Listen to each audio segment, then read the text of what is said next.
So first of all, thank you for my old friend. We met not a couple years ago, several years ago already. So my dear friend Frank for inviting me here. It's a great pleasure, and of course it's a great honor to be in this building. And as my second note, I would like to congratulate Latvian people and Latvia as a country of having decided and having succeeded in building this library. I heard that there were some discussions and controversy about should we have or should we not have this library constructed, especially during these years of financial crisis, as I can see that it was costing some money. But as we also with my wife Benita talked after we just came here, it's the first time for both of us here in this library that a country and the nation that during the financial crisis builds libraries is bound to succeed, if not today, then in the future. So congratulations for this great success. And as Frank already introduced, I will be talking about Confucianism, and as you see already in the subtitle, that I will talk about both early Confucian vision of a human being, and I will also talk about today's vision of human being, but not necessarily a Confucian one. And Frank was also correct in kind of explicating my academic background. I did study under Roger Ames, and please welcome. And Roger Ames, and also one of his close collaborators, and also a professor of mine, and a very big influence of mine, Henry Rosemont Jr. You will hear their interpretation of Confucianism kind of resonated in this my presentation. But if I'm not sure if Roger is promoting Confucianism as a new ethical or political, for that matter, code for the contemporary world. I do not do that, but I will try to bring you my message that I see some points in early Confucian thought that I think are very understandable for our cultures, for our ways of thinking. They are not only very well understandable, but they are very well required, because I think although we understand and know this relational understanding of person, shortly I will introduce what I mean by that. I will argue that we tend to forget this notion of human being, and we cling to a much different vision of what it means to be a human being. So today I prepared my lecture in these kind of three broad areas. First of all, I will give you context of this my intellectual and academic background. Where do I come from which ideas ground my own understanding of how to read Confucian texts, how to read old ideas, how to understand these old ideas. And I will present this context of my thinking in a very brief manner, introducing what I was doing in my PhD dissertation, and then I will go to the second part. What does it mean to be a relational person, a person who is described by relations that one has with other people? And this will be a main exposition of how do I see, of course via my teachers and my influences, Roger Ames and Henry Rosemont and some others, how do I see what was understanding of human being in early Confucianism.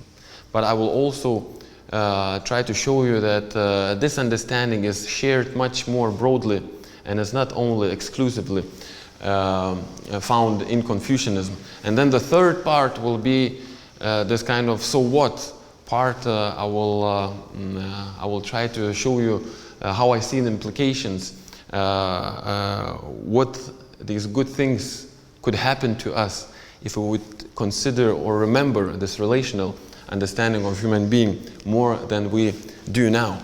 But before all that, a very quick introduction, also kind of laying my cards on the table and showing you how do I understand this reading on Confucianism, or for that matter any other early text? Would it be in our own culture, or would it be in some different culture? So not to give you a wrong idea that I will want to persuade you that there is one correct reading of Confucianism, or one correct and true reading of Confucius, and I know that reading and I would like you to have my reading of Confucianism. I don't want to do that. So I want to present you very quickly how I see people tend to read Confucianism and Confucius, and I put it in these four main frameworks as I see it: poetical romantic, ethical didactic, antiquarian, and ethical philosophical. And I will shortly present you how is it possible to see early Confucian texts through these four general frameworks, and I will say that I only want to cling and stay with the last one, the ethico-philosophical reading. So one of the way how to read Confucius and the early Confucianism is what I call poetical romantic reading, and this probably comes from missionary times, from Enlightenment times, with people like Leibniz, people like Voltaire, people who saw in the Eastern cultures something like a light coming from far away, a light that is lacking at the present or at that time when these people were living. And this reading is why I say that it's poetical romantic. One reason is that this reading tends to make an ideal picture out of these texts and ideas that come from Confucius. And also they are not very critical, and they don't try to, even if they claim, these poetical romantic readers of Confucius, that Confucians had very good ideas, like Leibniz, for example. He said that they are far more advanced in ethics and in understanding how relations between people go, but you will not see, or at least I didn't see in Leibniz's writings, that he would try to implement some specific ideas of Confucians. So it only stays on this kind of very nice, kind of aesthetically beautiful and appealing, but politically, socially, and existentially not very active mode. And I put here one of the quotes of Confucius Analects. All my translations into English comes from a book that was translated by my teachers, Roger Ames and Henry Rosemont. I'm pretty sure you can get this book at the AsiaRes reading room. So this one section from Lunyu, the Analects, where Confucius kind of met with several of his disciples, and Confucius wanted to know what are the objects, what are the goals of his students, why do they want keep learning from Confucius. And at first he asked this one person, a very talented statesman named Zilu, and Confucius asked, what would you like to do, what would you like to achieve if you would get all the power in the country where we reside now? And Zilu said that, he said, Master, please give me a country, a huge country of 10,000 chariots, make it all surrounded by enemies. And to that also add a famine. All people are starving, and in 3 years, he said, I would bring peace to that country, and I would give a direction to the people of this country. Then Confucius asked another person, another of his disciples, and this disciple said, oh, give me a smaller state, and I would also put it in order.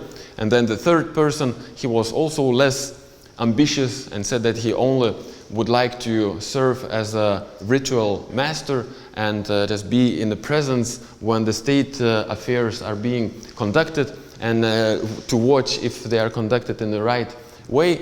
And then Confucius asked his fourth disciple of what his ideal of achievement is. Why does he keeps learning from Confucius? And this part then comes from this book, Analects, where the Zhengxi plucked a final note on his zither. That's a musical instrument that Chinese play to this day, to bring the peace to end, this musical musical piece. And setting the instrument aside, he rose to his feet, and then he said these words: I would choose to do something somewhat different from the rest. At the end of the spring, with the spring clothes having already been finished, I would like, in the company of 5 or 6 young men and 6 or 7 children, to cleanse ourselves in the River, to reveal in cool breezes at the altar of rain, and then return home singing. And then Confucius also kind of cited and said, oh, I would also like to do the same as Zhangxi. So you could see that it's this kind of very classical in this sense, the dichotomy between logical West or the attempts to have a worldly power and this idea, somehow orientalized idea, how Said would put it, of the Eastern cultures as having this freedom, this mystical way of looking at life, and we can find something like that in Confucius. So there are a lot of places what we could see and present as the main part of Confucian thinking.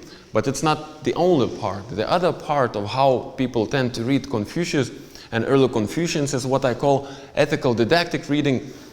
And by this I mean that this book and or other texts of early Confucian tradition present a lot of ideas that are very good fit, for example, to write in a kind of note for a friend for his birthday. It's some short sentence that gives a strange idea or some interesting idea about the world, but also doesn't have very much critical power or doesn't push person very much to reflect one's own position. So I also put some quotes from Confucius texts what would support such reading of Confucius. But once again, it still stays, as I say, in a kind of non-reflective or proto-reflective stage. You can write it on the fortune cookies, but people don't tend to think about long and critical about these things. This other reading of Confucius that, in my opinion, is the worst reading of Confucius is to stick on these parts of early Confucian texts that seem totally out of the date, totally irrelevant for us today. And there are plenty of such places in early Confucian texts. These people who were writing these books lived more than 2,000 years ago, at least some of them, and it's very natural that there might be, some parts that doesn't seem to say anything to us today. So this book then stays, and Confucianism in general just stays something like a curiosity that you can go and look at in a museum, but once again doesn't give you power of reflection of your own assumptions and positions. And you also see a couple of passages from Lunyu that I want to illustrate that people tend to think through this lens about Confucius. Like, for example, the last one, he would not sit unless the mats were properly placed in accord with custom. So my own students also would say that, oh, look, this Confucius guy, he was so radical conservative. If the chair doesn't, it's not put in the right direction and way, he doesn't even sit. Why so much formalism? Let's talk about, the contents more. So we can stick to places like this and think that, yes, it's just old formalism and doesn't say anything useful for us, contemporary, critical persons as we understand ourselves. But then there's another way that I myself try to have in focus when I read early Confucian texts, what I call ethical philosophical reading. And by ethical, I mean that what interests me in these early texts is these parts of these texts and the notions of these texts that concentrate on the Confucian thought that has to do with human relations, that explains how these human relations are shaped, how they are structured, how they are lived, how they are experienced. And I call this reading of mine, and of course of many other scholars, philosophical, because I like to concentrate on these conceptualizations, on the notions what early Confucians use, and by taking these concepts out of the texts, I want to make a new tool for my own thinking of how can I understand, describe, and explain what happens with me in my own thinking, in my own heart, what happens around me. So I will be trying to push this kind of reading of Confucius to you, and I also have to reveal more of my cards that this ethical philosophical reading that I chose for myself, how to read Confucius, is also critical, pragmatical. It takes in account what I care mostly about, how much critical power can I get from these texts for my own present life and for our own present environment. And it's pragmatical reading because what I also care deeply about, that can it have practical outcomes. So in a sense, to be kind of to show the most far end of where I could go with my reading, that this book could be a total forgery. Just there was never a guy named Confucius. He never said a single word that we found in these books. I still would not care that much. Of course, I would be disappointed a little bit, but I would not care that much if I would get these two things. A practical, pragmatical tool of critical evaluation of what happens around myself and around the culture that I come from and I live in, and can it have or can it not have a practical outcomes. So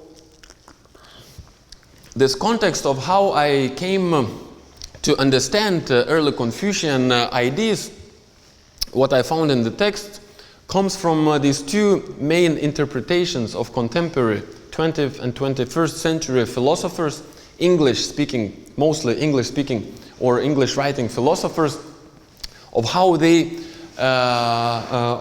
explain what early Confucian ethics is all about.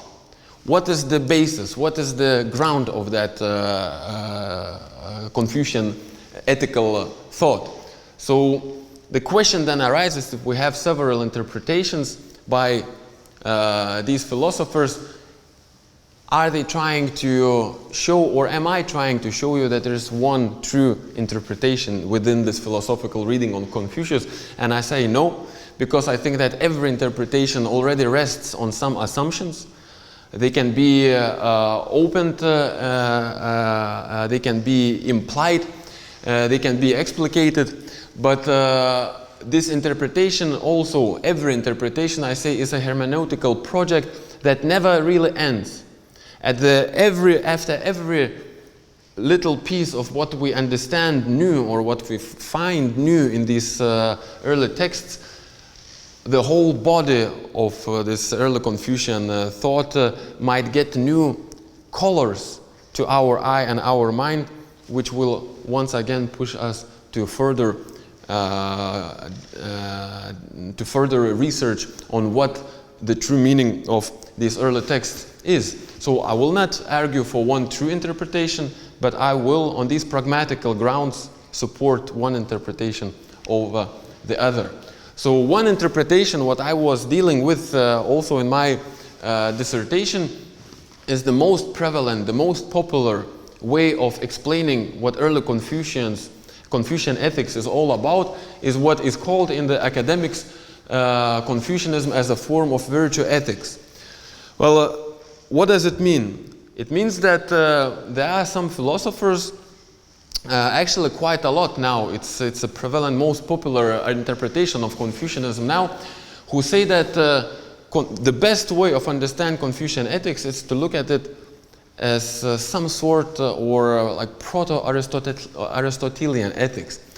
And what is meant by this is that just like Aristotle, Confucius also cared more about human character, about the way how person is, but not that much about what kind of actions person does.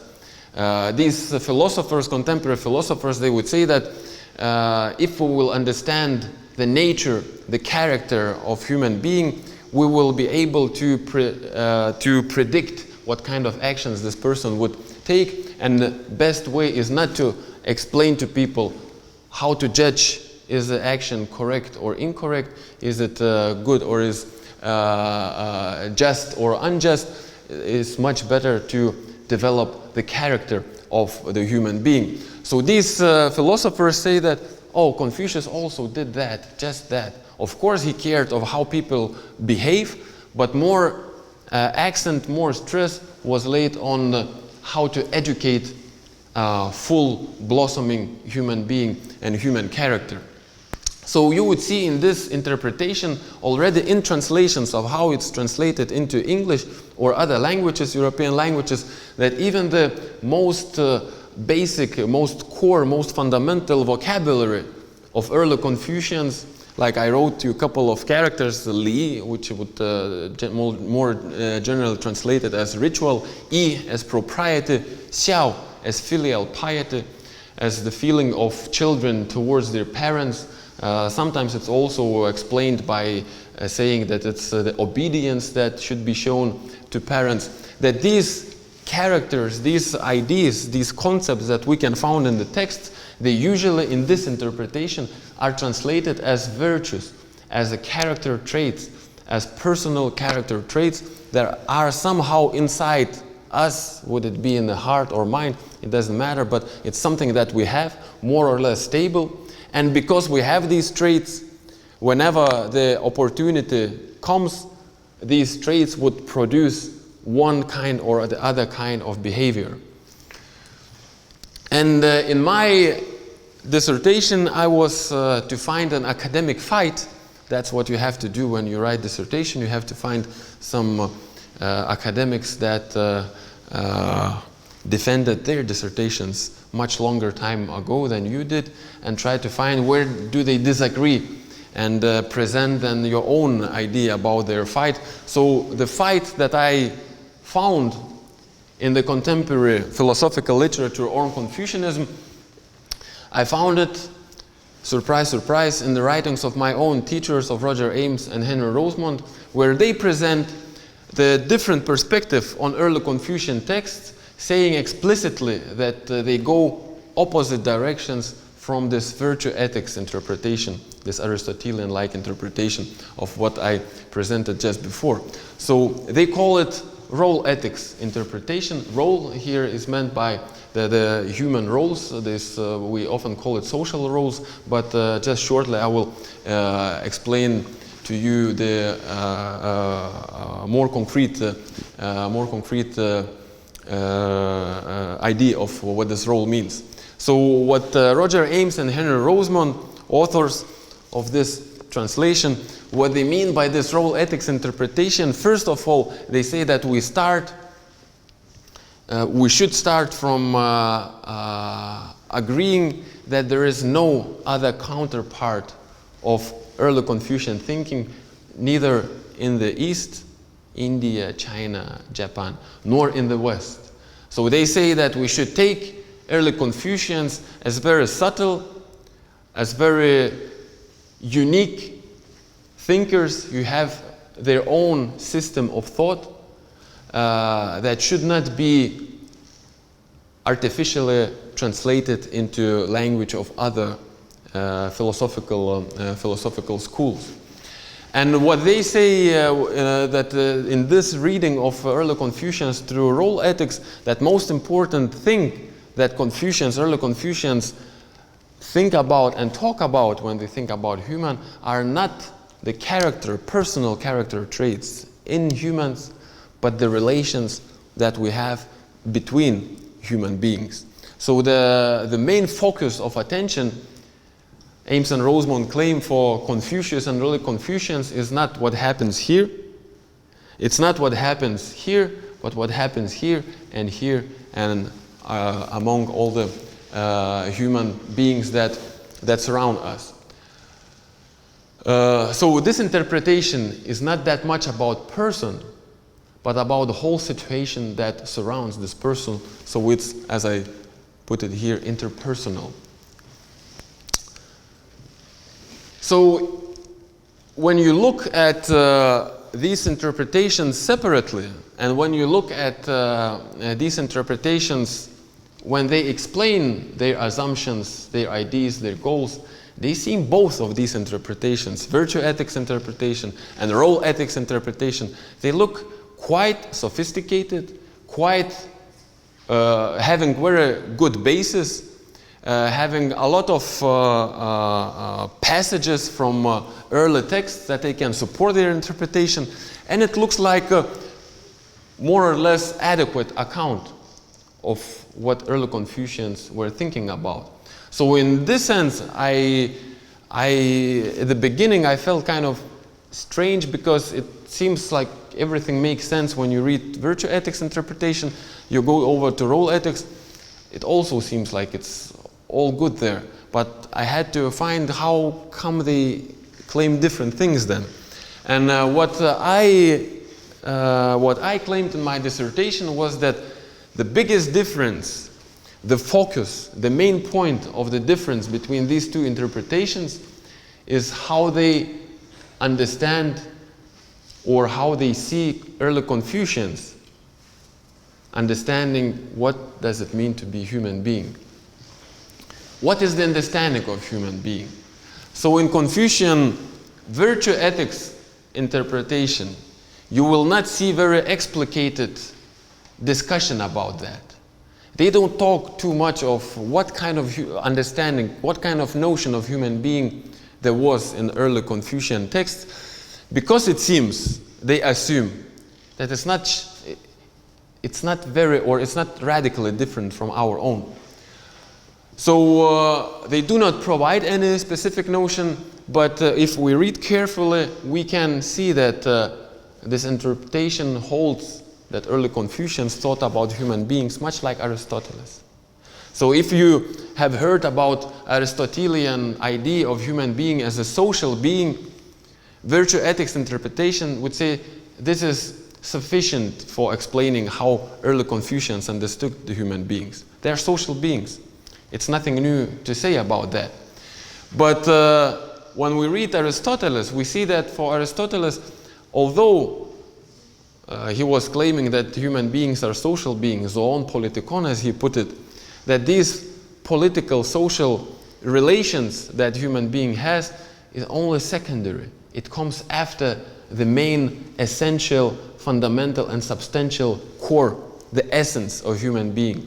He called it psyche. We would call now it soul if we are religious. Maybe we would call it mind if we are not religious, or we would find some other core, the inner core. So although it does not neglect that we need other people, but it still holds that there is some substantial that does not change when this environment, surroundings change. It's too bad that you don't see the last part of the Confucian role ethics. On the other hand, they very explicitly show that the understanding of human being in early China is radically different from what we have now in our contemporary world and what Aristotle used to have when he was living. I do not necessarily agree, and you will see that it's totally different. I would claim that we have much similar understanding of human being, but we don't use it at all times. But let me go to that point step by step. So then we need to in order to weight, so which one, virtue ethics interpretation or role ethics interpretation, is more adequate or more correct in claiming what early Confucians thought about human beings, we should of course look at the early texts and see, so did early Confucians speak about it? What does it mean to be human being? And the closest what I can find of Confucius or early Confucians talking about understanding the notion of what it means to be human being is what in the Chinese tradition is often put in the terms the difference, the discussion about the difference between humans and beasts, humans and animals. So when you look at the early texts of Confucians, you would not find, well, at least I don't find anything close to Western or Christian or Islamic idea of human being as being totally different from the other environment? Would it be living nature, or would it be, inanimate things? So in this Western or Abrahamic religious view, human beings are special already by the virtue of God putting, part of His, or making us in the image of God. You don't find this view of human being as being separated from the rest of the living beings from the very beginning. You don't find that in early Confucian texts. I don't find it in early Confucian texts.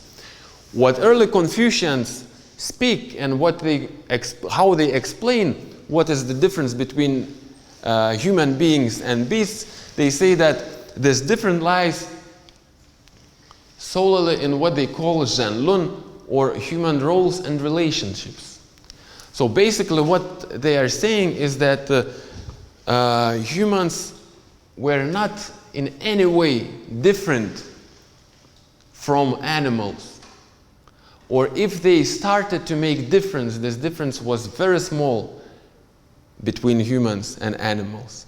And the more we cling onto that very slight, very tiny difference, the more we become human beings, the more we distinguish ourselves from animals and beasts. And this is the quotation from Mengzi. He's a student, not directly, but a student of Confucius. And from the book of Mengzi, he says, what distinguishes people from the brutes is ever so slight, and where the common run of people, it's just simple people, he means, are apt to lose this quality, exemplary persons dwell on it and preserve it.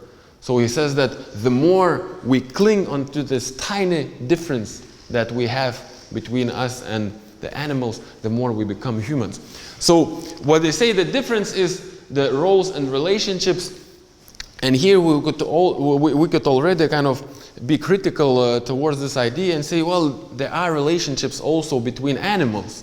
There is alpha male who gets all the best food and he eats first, and there are all the other members of that group of animals.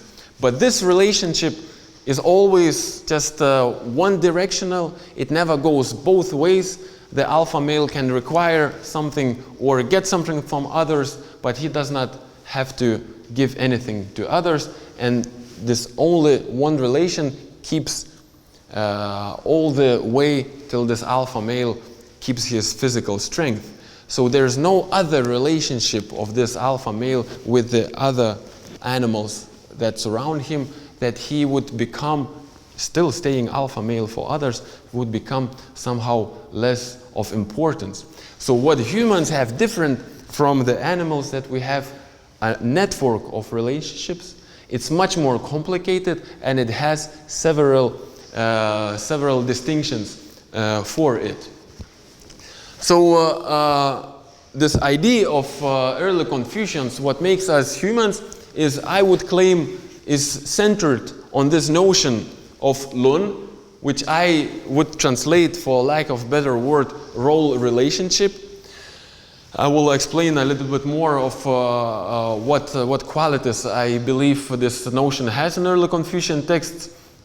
And as I say, the idea is that developing these patterns that we in the beginning have very tiny and very inarticulated, to keep developing these patterns of these complicated relationships, various relationships that we have, makes us humans. And I here just also very briefly want to show, because this notion is not very, you don't find a lot of places in early texts that would directly discuss lun. So there are some argument that it cannot be that important if this notion does not appear in the early text that much.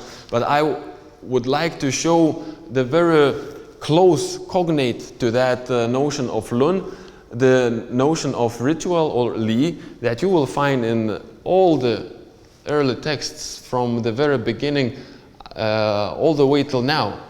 And I would say that this lun is already included in the ritual, because the ritual, how I see it, what the early Confucians talk about the ritual, is already the whole network of the structured lun, of structured, already having pattern these role and relationships.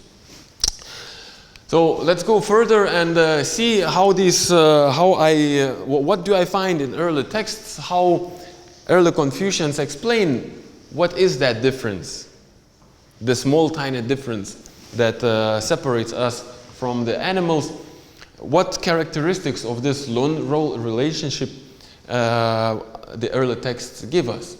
So the first thing that I want to stress about the early Confucian understanding of this, what makes us humans of lun, is that it is generalized and archetypical relationships.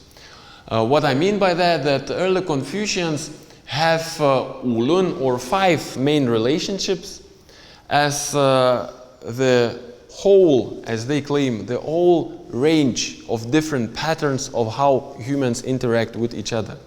So these 5 main relationships, if you read at least a little bit about early Chinese thought, you know these 5 relationships perfectly well. It's a relationship between the subject, the master, and the servant or the minister.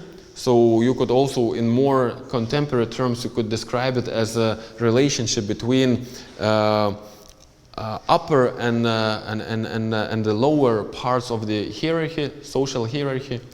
Then there is a relationship between husband and wife, a relationship between parents and children, relationship between older brothers and sisters and younger brothers and sisters, so also once more the upper and lower hierarchy, but already in the same social status. And the 5th relationship is the friend-friend relationship. So early Confucians would claim that this is exhaustive account of how many different relationships you can find.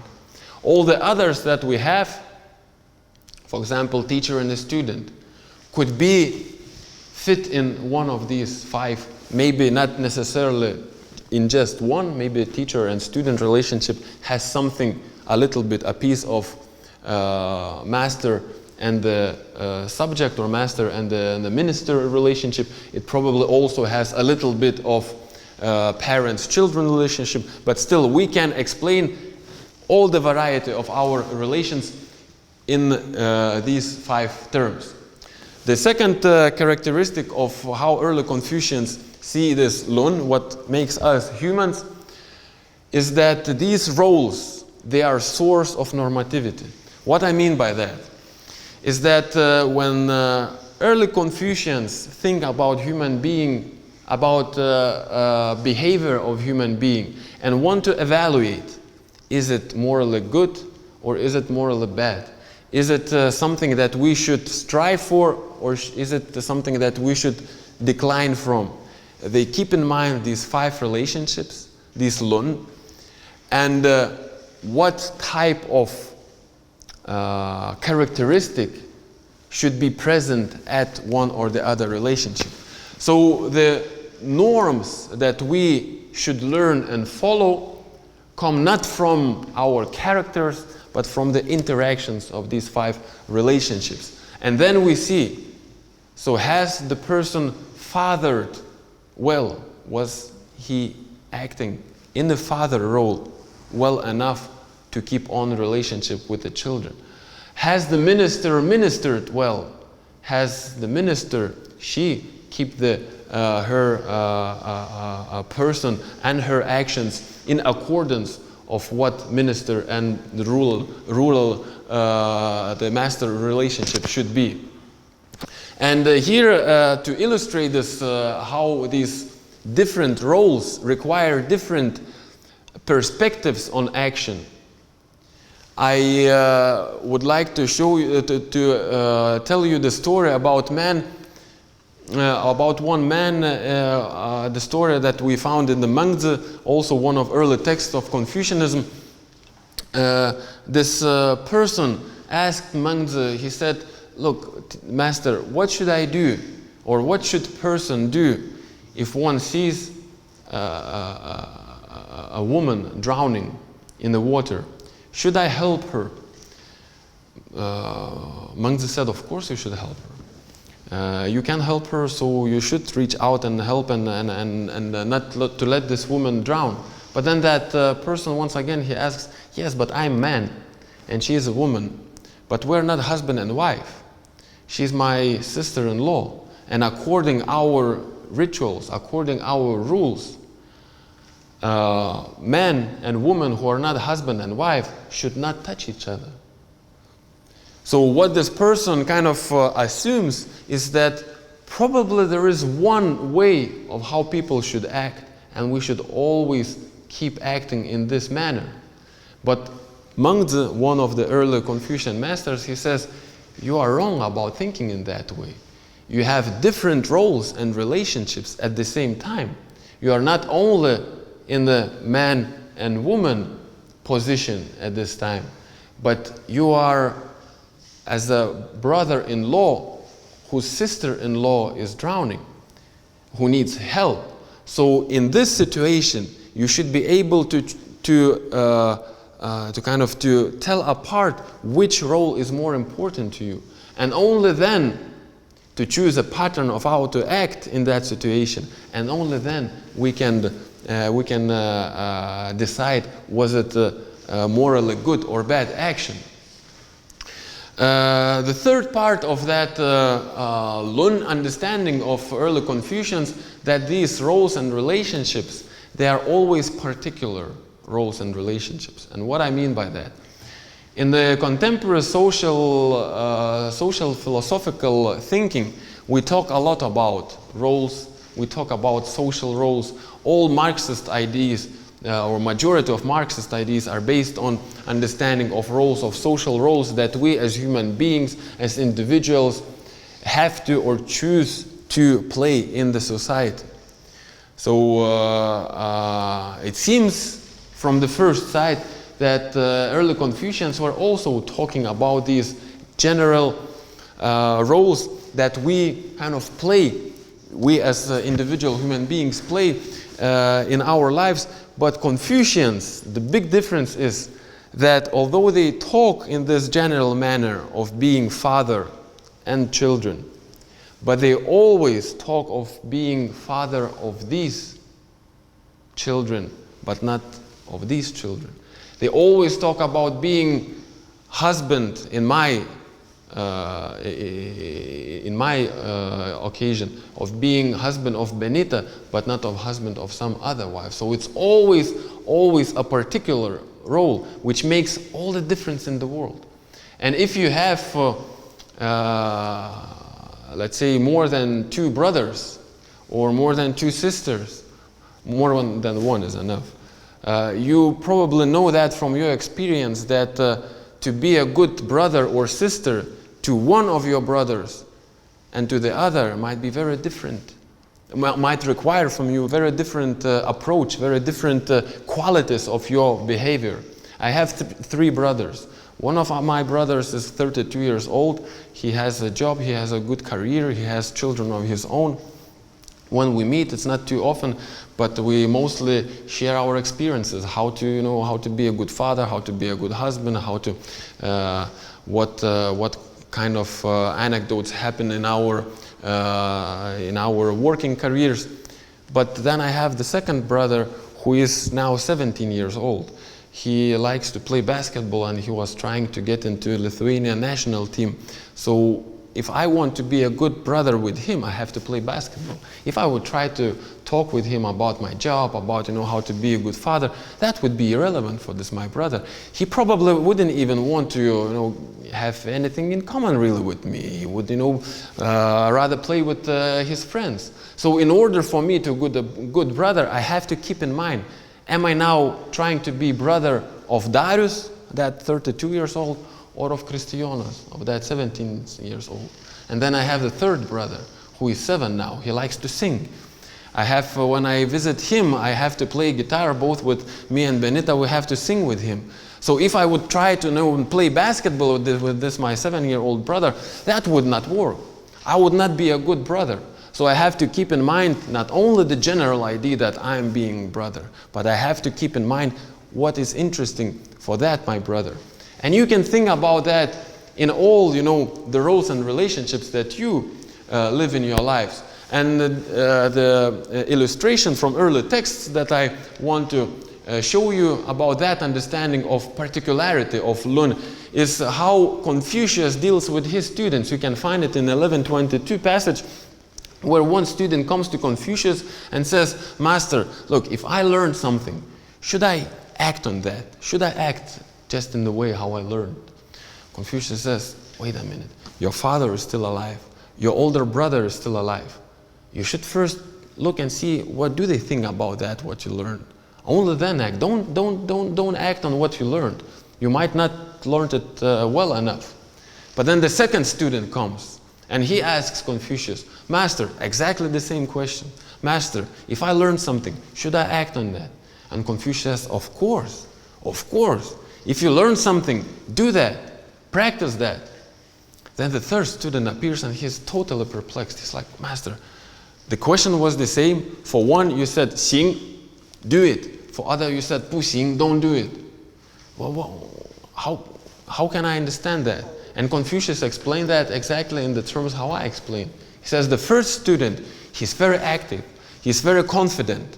So I wanted to hold him a little bit back, not to let him, make mistakes. But my other student, he's very shy. He's very, kind of closed. He's not very active. So I wanted to encourage him.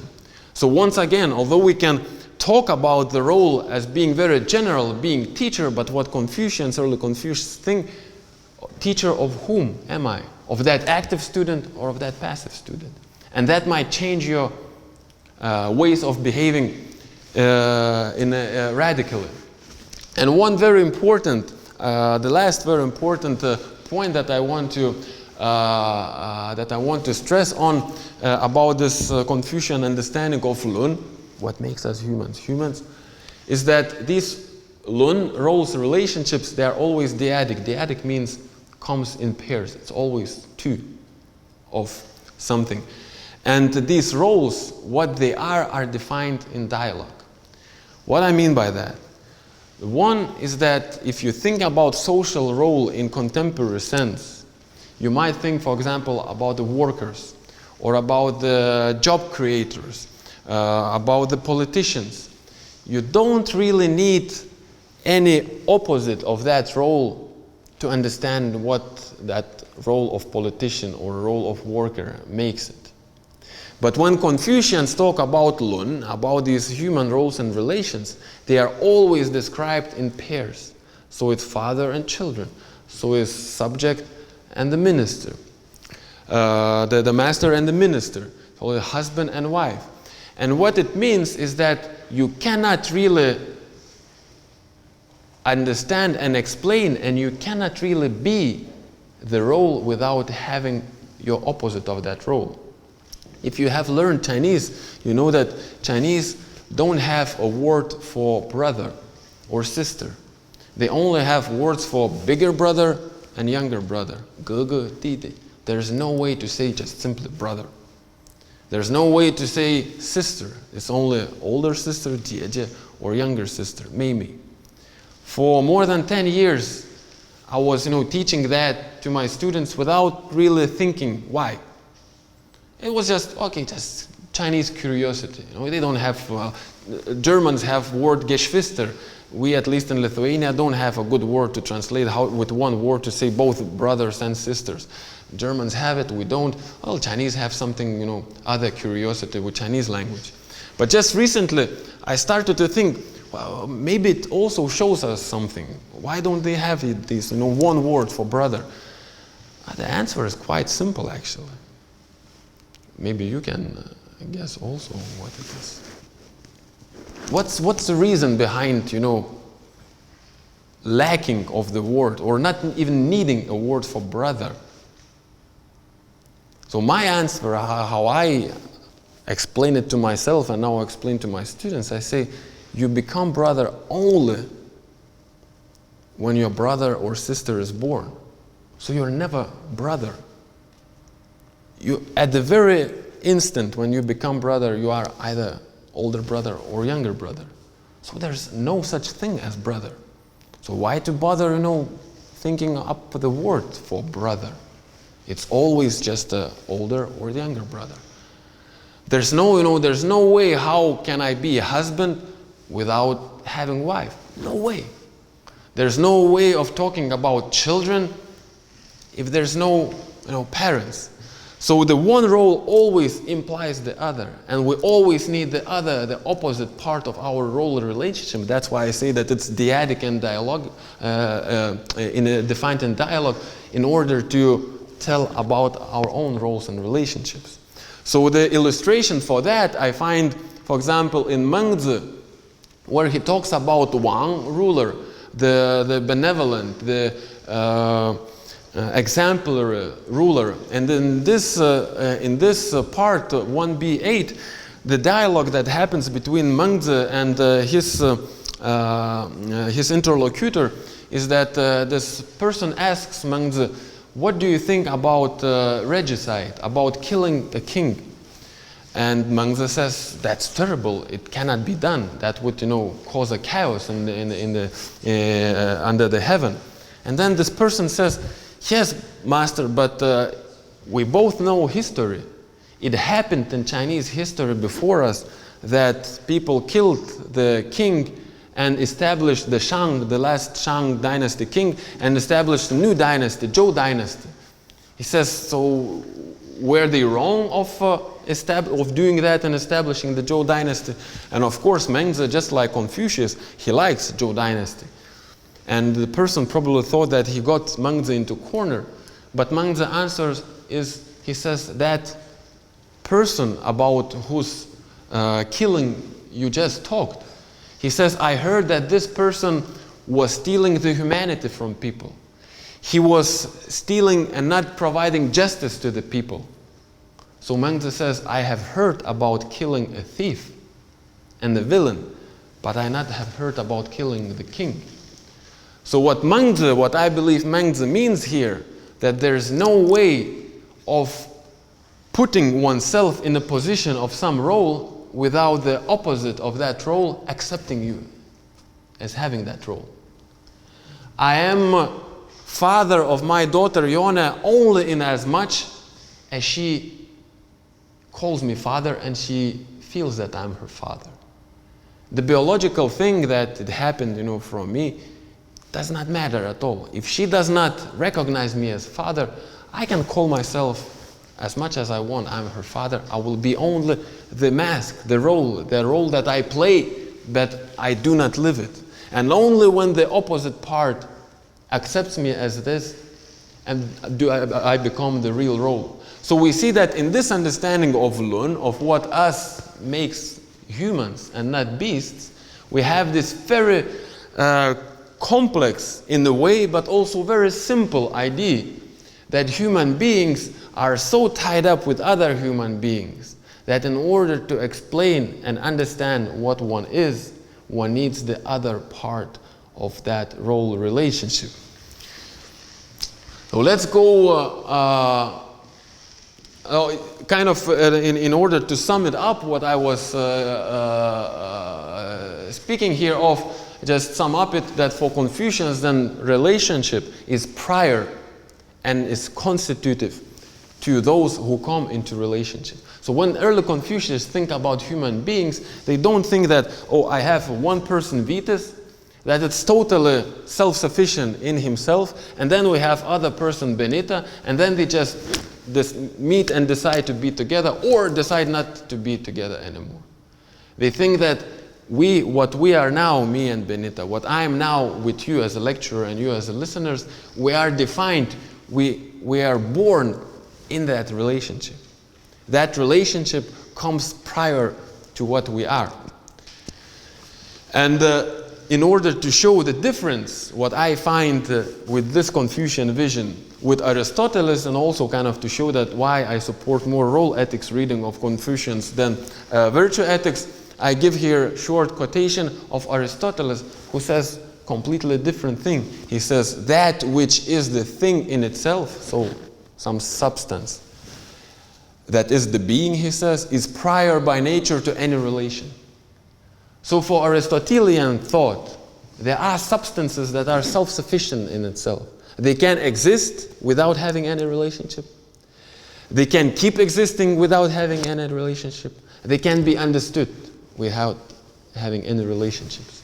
And I see a big difference here in these understandings.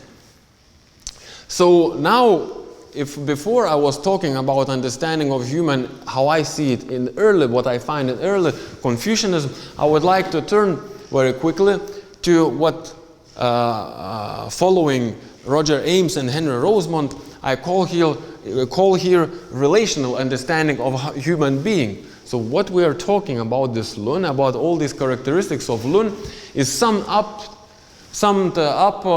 by two scholars that I quote here, contemporary scholars, Herbert Fingeret and Henry Rosemont, both American philosophers. And Herbert Fingeret, explaining the understanding of early Confucius about human beings, he says this one sentence that is very often quoted now: unless there are two human beings, there are no human being. So he says that for early Confucian, we cannot talk about one human being, at least we have two. There's no way to be a human if there are no humans around you, because you cannot fulfill any role. And Henry Rosemont, in trying to kind of sum up, to give more general account of how early Confucians understand what that relational notion of human being is, he says that for early Confucians, there can be no me in isolation to be considered an abstraction. And I'm stressing here what Henry Rosemont says: I am the totality of roles. I live in relation to specific others. So Henry Rosemont, what he wants to point here is that for early Confucians, there is no some substantial, essential core in the human being. Would it be psyche? Would it be mind? Would it be soul? If we want to explain what person is, if we want to understand what person is, we have to look at every single each role and relationship that this person plays throughout the life. Some of these roles will be very important, life-defining, being a father, a husband.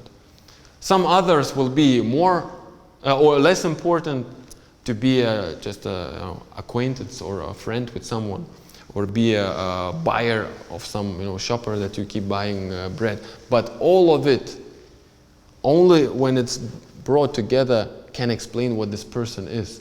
So here we also see a different direction what most of contemporary philosophers do, of how they try to describe human being, trying to get away from all what this human being relates with the environment, to describe it and to see it in isolation.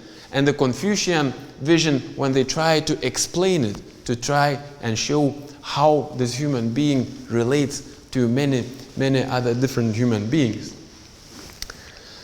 And why I said in the beginning that I would not claim that Confucian vision of this relational human being is very unique, and that we have to take all the Confucians, what Confucians think or what they talk about, and adapt it, in totality. I want to show you by quoting one Polish writer of mid of 20th century. You probably also know him quite well, Witold Gombrowicz, who was in his diaries, he wrote a lot about his concept of human being. How does he understand human being? And I found there very interesting discussion of Gombrowicz in his diary. He was discussing with critics who explained his novel Ferdidurke. And in this exchange, Gombrowicz says a very interesting thing to me, and I think shows very close affinity of what Gombrowicz, the European, the contemporary 20th century European, has about his understanding about human being with what I was explaining about early Confucians. I think it's a very important passage, so I will go through all of it. It is far more, because it begins with Gombrowicz says, my critics say that the most important idea of this novel Ferdidurke is that every person is created by its social environment. And Gombrowicz says, of course, it's not even worth of discussing. He says, my idea of human being, it's much more broader. it has much more implications. He says, of course, I agree that social environment creates us, but he says, look at this. It is far more important, artistically far more creative. I like this part. Psychologically far more profound, and philosophically far more disturbing. I still don't know why it's disturbing. That man is also created by an individual man. Not the whole society, but by other individual man, by another person. And he says, Gombrowicz, that this creation of me by another individual person comes even in chance encounters.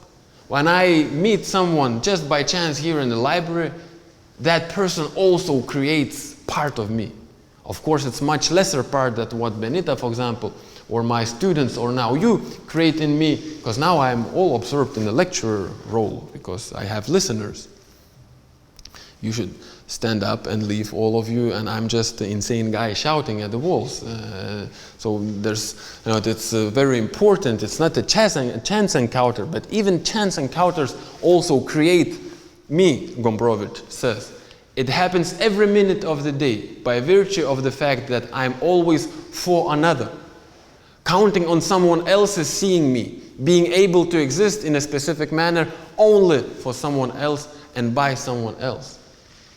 He does not negate that as a biological creature I would exist if you would not be here, or even if all the other people would be here. But he says that for myself, it's not that much important, this biological part of me. What is important and what makes me human is what others bring into me, the information, the input what other brings into me by seeing me, by acting with me in a certain way, and so on. I was thinking about this a plot for a movie. My wife, she's an actress, so I try to, to also kind of get into this artist circles. So I thought myself a plot for a movie, but I'm not a very talented script writer, so I only have the beginning, have no idea how to proceed with it. So my idea is that what would happen with a person if in one morning I would wake up and I see all other human beings just I used to see. They all look the same, the environment is the same, but all of these people that I know, they act with me in a totally different role or relationship. My wife, for example, starts consistently talk with me, act with me as if she's my teacher. My daughter, as she's my grandmother. My shop assistant, as he is my father. My teacher, as he's my student. Everyone, consistently. And I was thinking, how long could I keep sane mind and understand that I, Vytis, am what I am? How long would it take? I don't believe it would take very long to totally get lost and lose even the meaning. Who am I? How am I supposed to act? So I think this is exactly what Gombrowicz has in mind when he says, that we depend, we count on others in seeing us. Other way we would not see ourselves. So is that, what I was describing as Confucian vision of this relational notion of human being, is it put as an alternative to what we can call, more contemporary Western individual understanding of human being, having some sort of individual core basis, soul, mind, or something like that? Is this a fight between individualism and collectivism? And together with Gombrowicz, I say no, not at all. Because both individualism and collectivism, this type of understanding of human being, that if we are not free individuals to choose what we are, not depending on others, then maybe we are this collectivist, fascist, or communist understanding of human being, faceless mass, without any distinctions. You will further see why, but I would claim that they rest on the same assumption, on the same fallacious, wrong assumption that they are self-sufficient entities. Just in individualism's sense, it is one individual, in collectivisms that it's one class, for example. But I will come shortly to that. But is it also, when I talk about this relational notion of human being as being totally dependent on other, does it destroy such important characteristics of our understanding about ourselves? I hold these things also very dear and valuable to myself. For example, uniqueness, the idea and the concept that I'm unique from the other people, that I have something about me that differentiates me from the others, or that I have some sort of freedom to do as I wish or not to be pressed by the others. Do we lose these valuable things if we accept that relational notion of human being that early Confucians and, for example, Gombrowicz shared? And I would claim that not at all. Because look, in this relational understanding of human being, you become even more unique than you could ever be by understanding yourself as autonomous self, as soul, or as mind. Because when we talk in the sense of, human rights or souls, we all have more or less the same basis. All the differences that we have are not that important in this vision. So in the sense, both in this liberal, individualistic, and in this collectivist, fascist, or communist visions of human being, we are not really unique. If in collectivist way of thinking we are all gray, just like these chairs, in the this individualistic libertarian view of individuals, we are all different, which makes us, all of us, different colors, not any of these, of two the same kind, that our eye does not understand that anymore, and all this, milliards of colors, once again sees just as a gray mass. You cannot, it's so much variety that we say that you cannot understand how to proceed with that. But I say that in this relational notion of human being, exactly because we depend so much on these other humans, and they depend so much on us, that these relationships and roles makes us totally unique. I can be substituted by other lecturer. On the way from Vilnius to Riga, my car broke down. I calling Frank, sorry, I will not be able to attend. I'm pretty sure Frank would have found the way out and would find someone to substitute me. So I can be, as Vytis, as a lecturer, I can be substituted. I'm not unique in this sense. But if I can be substituted as Vytis, the lecturer, it's much more difficult to substitute me, for example, as Vytis, a father. So, for example, if I die, well, I will one day, but so when I die, hopefully, if my daughter will still need a father figure, she will be able to find someone, as this father figure. So I can be also substituted as Vytis, a father, but we can already sense that that would be much more problematic, substituting me as a father. It would require much more, than just substituting me as a lecturer. But substituting me as a son to my mother, I'm pretty sure is impossible, even if she has more children. But then if we take me as Vytis in my totality of all these roles, both as lecturer now, as husband to Benita, as father to Yone, as son to my mother, if you take all these roles, my roles together, there is no other human being you can find that can fill all of these roles at the same time. Only I can do that. Only you can be in the center of these roles and relationships that you have. So this dependence on others, this is actually what makes you totally unique. It makes you irreplaceable. It makes you important. And the freedom in this sense is also something, so if this uniqueness is achieved by including oneself in these relationships, in this network of relationships, freedom is also achieved effortlessness in these relationships.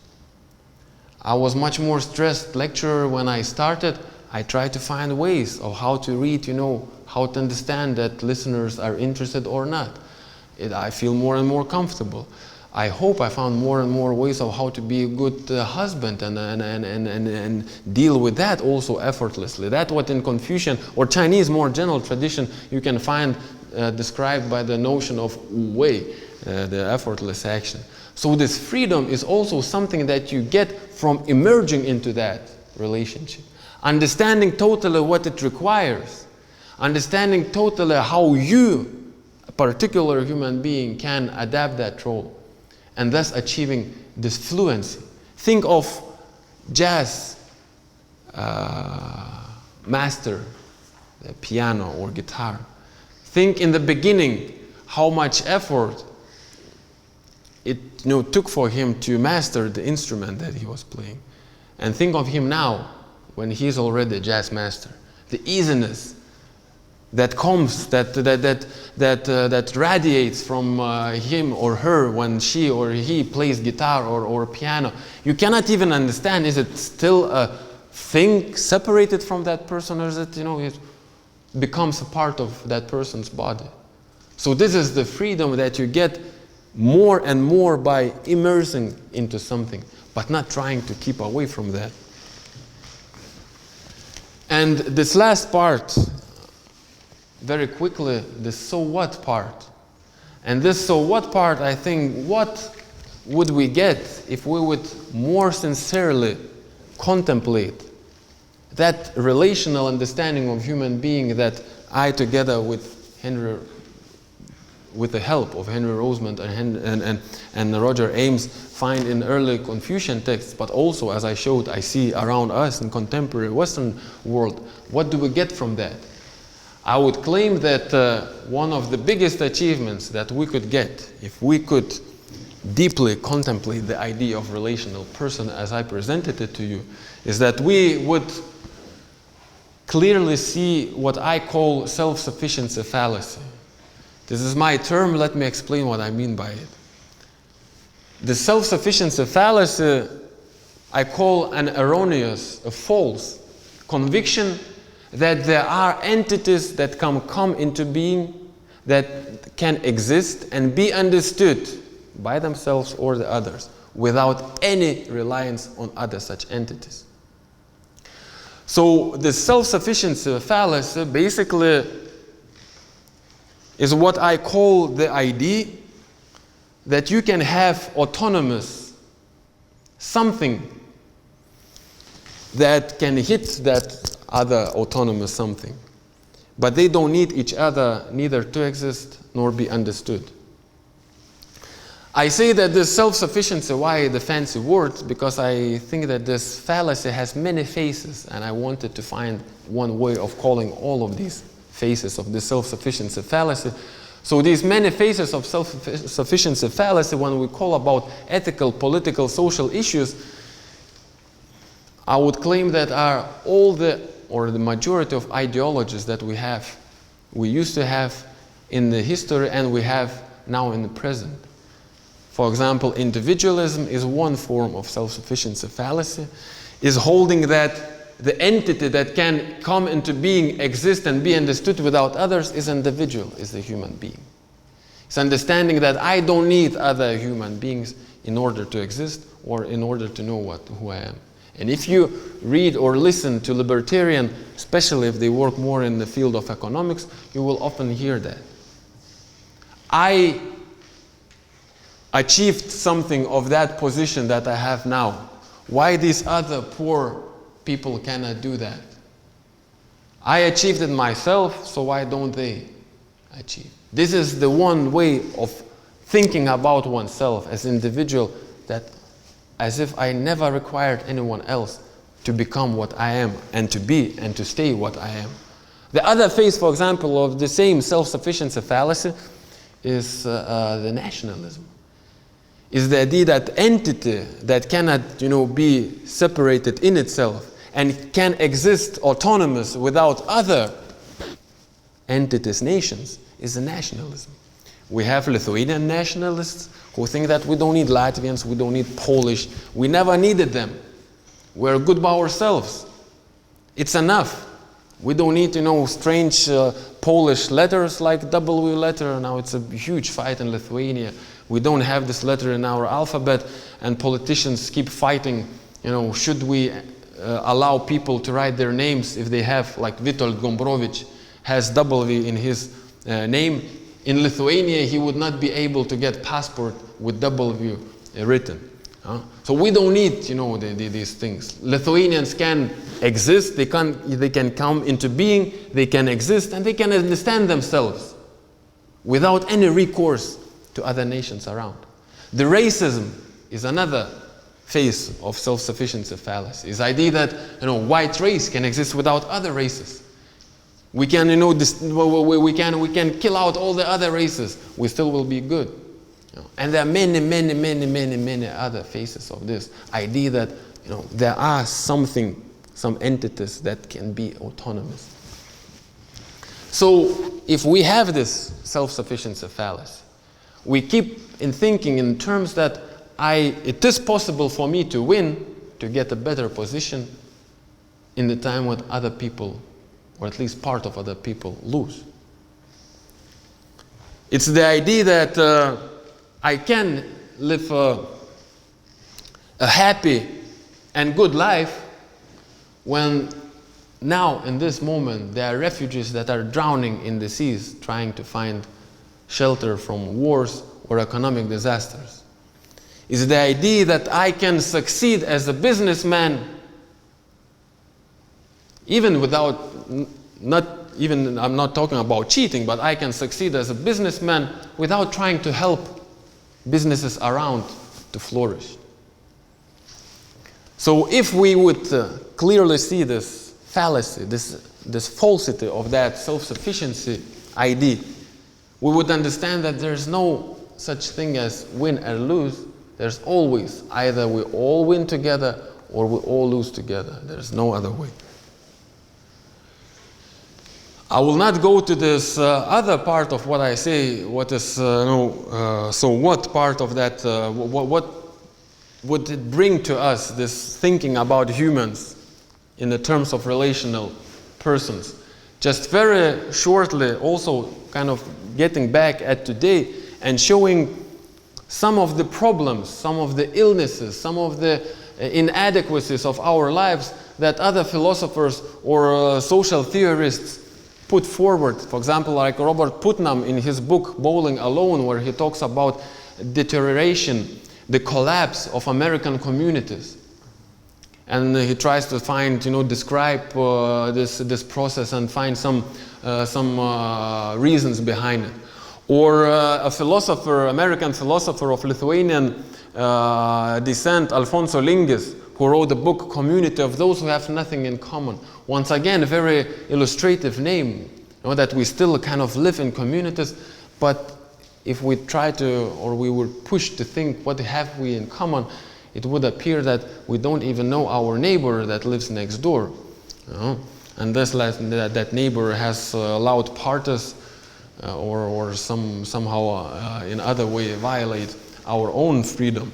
And a philosopher that I found quite recently, Mary Midgley, a British philosopher, who says, also talking about the situation, what she sees as a problem in contemporary world, she says that now in us, in contemporary people, internalized in each of us is a voice which speaks with the accents of Voltaire, Rousseau, Mill, Hume, Tom Paine, Mary Wolverstone, and others. A voice which says, can anything be more important than individual liberty? You can hear the libertarian, the contemporary democratic voice in this.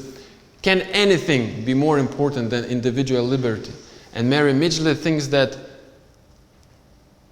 precisely because we still keep thinking that this is the most important question, that we, she says, unlucky, this voice comes now like a fire extinguisher in the flood, that we still keep using fire extinguisher, although the problems that we face now are much different from the time of Voltaire, Rousseau, Mill, Hume, and so on. So I would kind of share the sentiment with Gombrowicz when he says, also in his diary, man through man, man in relation to man. You heard this, you know, his notion of human being, but this part, what he says, I share very much. He asks kind of in doubt, and I share the sentiment, is it my illusion that I see in this a secret new reality? A kind of something that we have, we understand, but somehow we don't use that very often. If we would think about ourselves as these relational beings, would not be a solution at least to some pressing problems that we have now.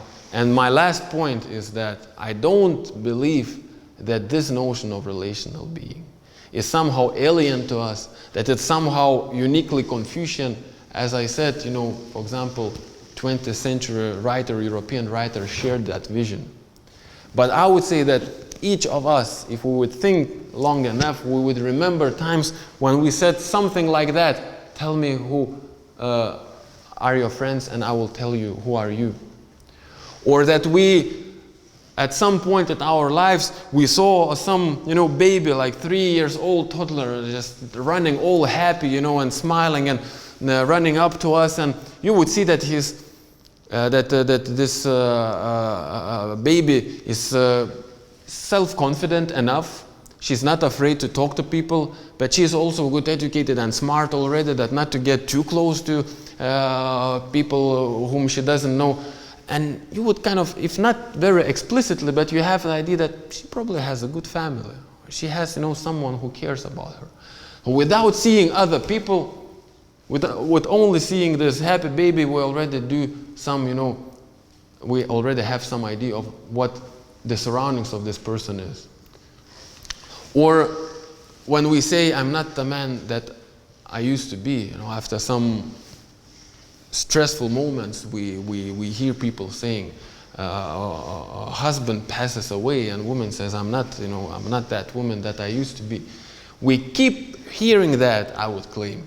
And sometimes we even also say that I think shows that we believe that others are essential, they are constitutive to us. But what happens most often, I would claim, that these descriptions that I showed you, what we everyday life might hear or say ourselves, that more often we hold them as being figurative speech, as being not a kind of nice way to put things in, but we know that a reality is different, that I'm an individual, I'm autonomous, I am, you know, in myself who I am. And I would finish with a question that I raise both to you and myself. Isn't it that the opposite is true? Isn't it that these descriptions of ourselves in relation to other people, when we say that, of course we can tell you who are you by knowing who are your friends because they make you what you are, that they are true descriptions of human condition. And when we describe human being as individual, autonomous, unencumbered self, that only then we use some figurative speech. That in these moments we say not what reality is, but we produce a poetry, so to speak, and maybe not very good and not very useful for our today's world. And I will finish here. Thank you.